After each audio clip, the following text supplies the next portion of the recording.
नाशिकमधील नाशिक साखर कारखाना रोड, भगूर रोड, मुक्काम पोस्ट, कोळसे येथे हॉटेल जगदंबाचा शानदार उद्घाटन सोहळा सोमवारी संपन्न झाला।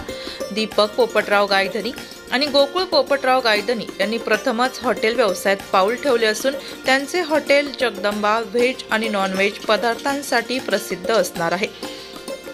विशेष म्हणजे या ठिकाणी व्हेज आणि नॉन व्हेज असे दोन्ही चविष्ट पदार्थ खवय्यांना या ठिकाणी चाखायला मिळणार असून व्हेज आणि नॉन व्हेज हे दोन्ही पदार्थ वेगवेगळ्या ठिकाणी बनवले जातात।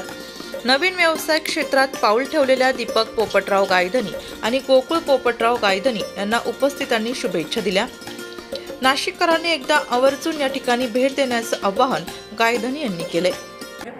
उपस्थित आजच्या ह्या हॉटेलच्या उद्घाटन प्रसंगी आमचे मित्र पोपटराव गायधनी साहेब यांच्या दोन्ही मुलांनी गोकुळ आणि बापू यांनी जे हॉटेलचं उद्घाटन केलेलं आहे, जगदंबा हॉटेलचं उद्घाटन केलेलं आहे, या हॉटेलला आपल्या सर्व या परिसरातील लोकांनी चांगला प्रतिसाद द्यावा अशी मी त्यांना विनंती करतो आणि ह्या धंद्यामध्ये गोकुळ आणि बापू हे सक्सेसफुल व्हावे अशी आई जगदंबे चरणी प्रार्थना करतो।